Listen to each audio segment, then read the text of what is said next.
vamos a empezar lo que se dio a conocer hoy, que la verdad cuando lo vas leyendo dices, ay, qué mal, ¿no? Para empezar, el Fondo Monetario Internacional se sumó a la lista de instituciones y analistas nacionales y extranjeros que han reducido sus estimados de crecimiento de la economía mexicana para este año y los años que vienen. Para 2019, el fondo redujo su estimado de 2.1 a 1.6, para 2020 de 2.2 a 1.9. Estos estimados van muy en línea con el estimado también de la Secretaría de Hacienda y Crédito Público. Que tenía un máximo de 2.1, ¿no? Sí, es que a mí me encanta la Secretaría de 1.1 a 2.1. A mí me encantaría que el sueldo del secretario y todo su equipo y el bocón del subsecretario que ahora le da por decir cosas y el presidente después lo tiene que poner en su lugar, que es Herrera, ¿no?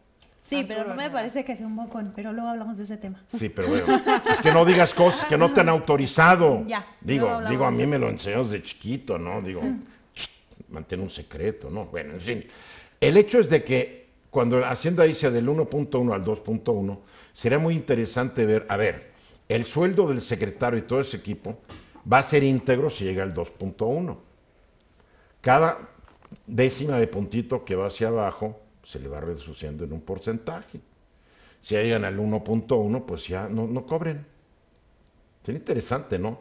Porque imagínate que tú manejas una empresa y estás en ventas. Mire, señor, el año que entra vamos a vender entre tanto y ya tanto.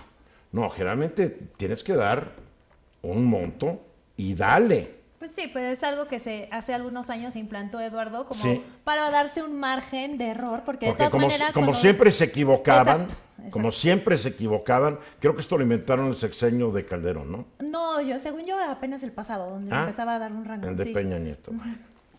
En su reporte de expectativas económicas mundiales difundido ayer, el Fondo Monetario Internacional le recomienda al gobierno del presidente Andrés Manuel López Obrador lo siguiente: que realice las reformas estructurales que requiere el país, que reduzca aún más el déficit en las finanzas públicas, que estabilice la deuda pública para generar confianza, que prepare la economía para resistir cualquier golpe del exterior y adapte su gasto a la realidad.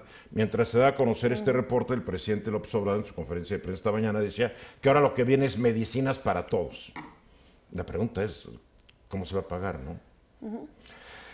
Para el Fondo Monetario es imposible que para el 2024 la economía crezca un 4% anual como lo ha prometido Andrés Manuel.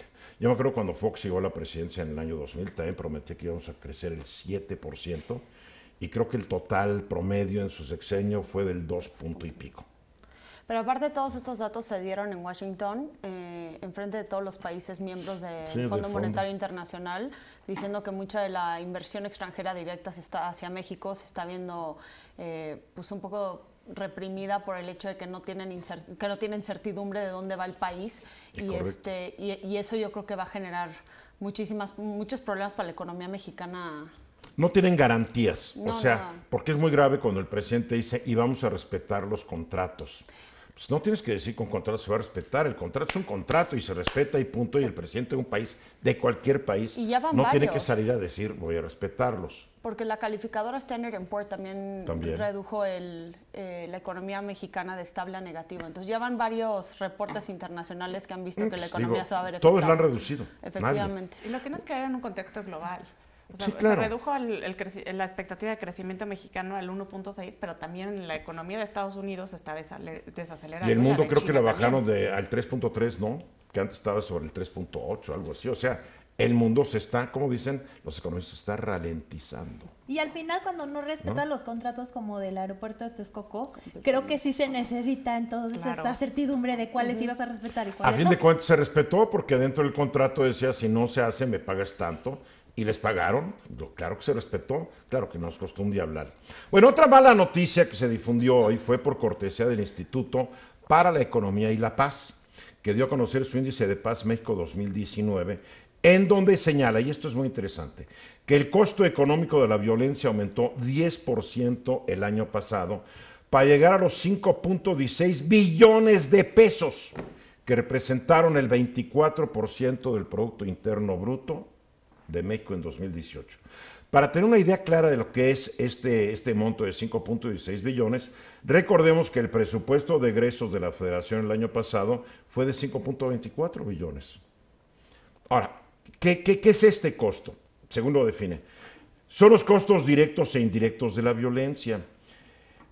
Entre los ejemplos de costos directos están los costos médicos para las víctimas de delitos con violencia, el deterioro del capital por la violencia, o sea, el dinero, y los costos vinculados con los sistemas judicial y de seguridad. Los costos indirectos incluyen ingresos o productividad perdidos por traumas físicos y emocionales derivados de la delincuencia.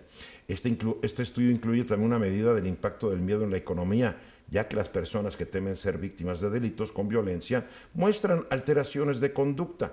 Por ejemplo, en muchas ciudades la gente no sale de noche, la industria del entretenimiento nocturno se va a morir o queda en manos de las bandas que se la lleven en los tugurios dándose de balazos, ¿no?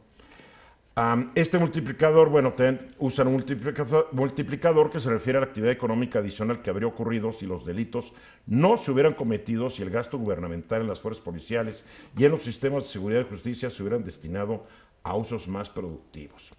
Si la delincuencia estuviera bajo control y no operara con casi absoluta impunidad gracias a la corrupción generalizada que hay en el país, esos 5.12 billones de pesos seguramente se dedicarían a actividades e inversiones productivas que nos beneficiarían a todos. Mínimo crecimiento económico, billones de pesos desperdiciados. Es el inmenso reto que estamos ahora enfrentando los mexicanos.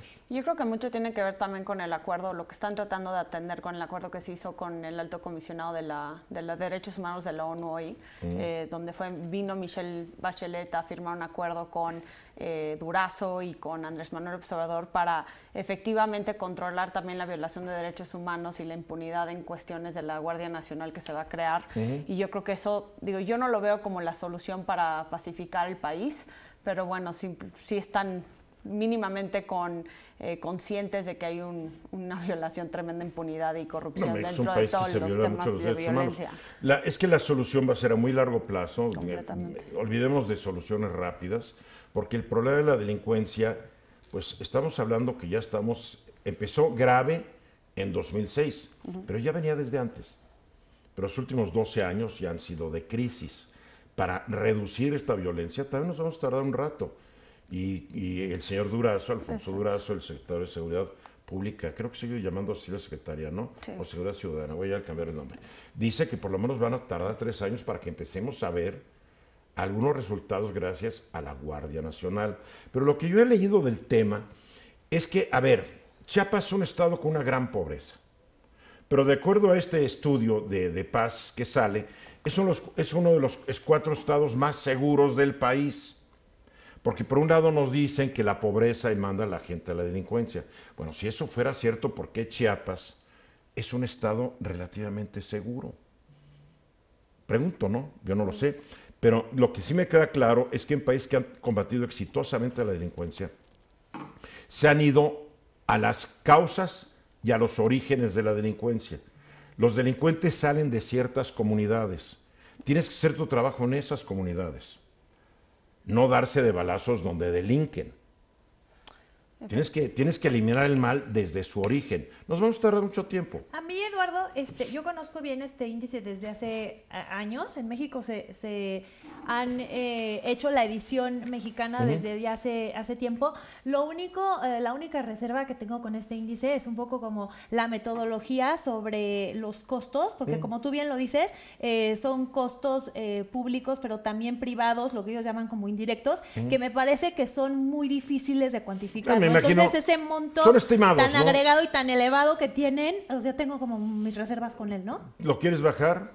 No, o sea, querría tal vez que fueran un poquito como más conservadores, porque cuando tú dices cuáles son esos costos indirectos asociados, puede ser desde que tú compres un perro guardián en tu casa, desde que tú compres un sistema de seguridad de alarma en tu casa o en tu oficina, como decía, ¿no? Desde una terapia psicológica para poder, sí, yo creo que superar, hacen estimados. Pero es ¿no? un tanto complicado hacer esa agregación, ¿no? Entonces, por eso un poco nada más mis reservas con el vamos monto a suponer agregado, que fuera ¿no? la mitad. De todas maneras, sería un diablo de dinero. No tenemos que minimizar el problema en México, ¿no? El problema es gravísimo. Claro. El problema es gravísimo. O sea, no sé si ustedes, pero yo creo que acá todos tenemos una alarmita o tenemos totalmente. algo para, Sí, que no deberíamos haber comprado. Pero Claro. Eduardo, también la estrategia de seguridad con la Guardia Nacional, o sea, tampoco tiene como asegurada la pacificación del país. No, claro que O no, sea, mira, también es nos un dijeron lo mismo experimento con la con la Policía Federal Gendarmería. Ministerial, nos dijeron lo mismo con la Policía Federal Preventiva, después con la Policía Federal, nos dijeron también con la Agencia Federal de Investigaciones, ahora es con esta. Vamos a ver. Exacto.